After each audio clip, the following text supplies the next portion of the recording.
Réveille-toi. Oui, toi qui regardes, ce n'est pas une vidéo, c'était un avertissement.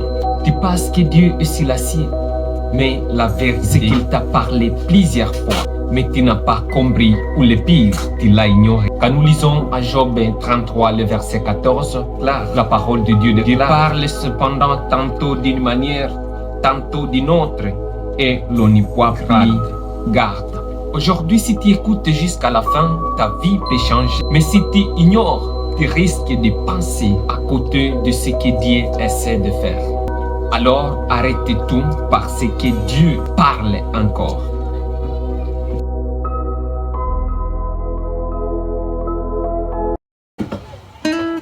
Beaucoup de personnes disent, moi, Dieu ne me parle jamais. Mais laisse-moi te dire la vérité. Dieu parle toujours, mais nous ne reconnaissons pas sa voix. On attend une voix forte dans le ciel, soit un tremblement de terre, soit un miracle spectaculaire. Mais Dieu n'agit pas toujours ainsi. Quand nous lisons dans la Bible, le prophète Élisée a cherché dans les vents, dans les feux, dans les tremblements, mais Dieu était dans un doux et léger murmure. Et se lance dans le livre de Rois 19, le verset 11 et 12. Dieu n'était pas dans les vents, ni dans les tremblements, mais il était dans ce murmure doux et léger. Le problème n'est pas que Dieu est silencieux, le problème est que nous sommes devenus trop brillants. Alors aujourd'hui, j'aimerais vous parler de comment Dieu nous parle encore. Et quand Dieu parle, il utilise souvent plusieurs voix. Donc aujourd'hui, je vais vous parler seulement de 4 voix que Dieu aime utiliser quand il nous parle. Numéro 1, Dieu nous parle par la conscience. Il nous parle par la conscience. Nous sommes à Romains 2, le verset 15. Lisons ensemble. Leur conscience rend témoignage. Ce petit signal-là dans votre conscience ne vient pas de quelqu'un d'autre, ça vient de Dieu lui-même. Tu sais, ce moment où tu veux faire quelque chose et en l'intérieur de toi, il y a une voix qui te dit non, ne fais pas ça. Ce n'est pas une coïncidence, c'est Dieu qui te parle lui-même. 2.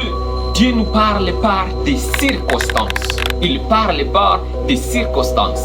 Quand nous lisons dans la Bible, en Proverbe 16, le verset 9, la parole de Dieu déclare: le cœur de l'homme médite sa voix, mais c'est l'Éternel qui dirige ses pas.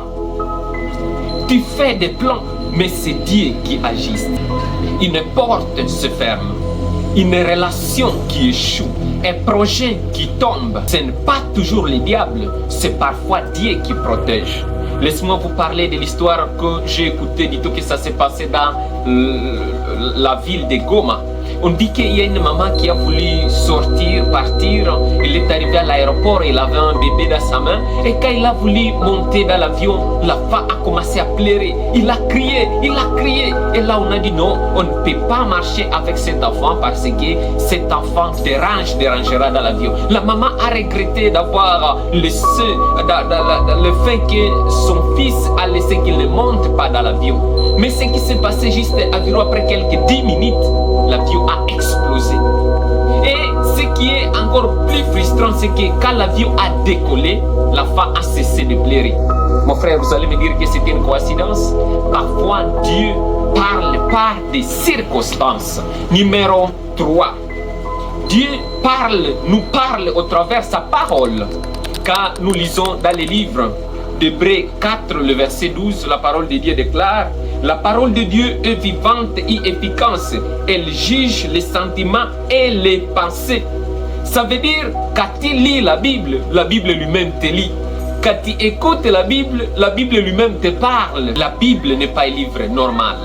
Quand tu lis et qu'un verset te touche comme si c'était le vôtre, ce n'est pas une coïncidence, c'est Dieu qui te parle directement. Moi, il y a des versets que je lis, ne crée rien, je comprends que c'est pour moi. Je t'ai choisi, je comprends que c'est le mien. Il y a quelque part, je lisais un verset qui parlait de Jésus. L'Esprit du Seigneur est sur moi, il m'a envoyé pour que j'annonce la bonne nouvelle. Au début, quand je lisais ça dans l'Ancien Testament, je comprenais que ce verset parlait ne fût que de moi.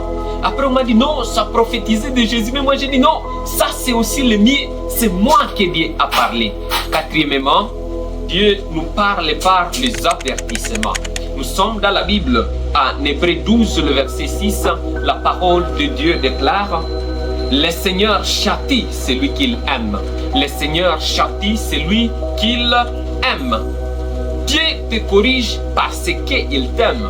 Et il peut te parler au travers et châtiment. Parfois, Dieu laisse une douleur venir, non pas pour te détruire, mais pour te réveiller.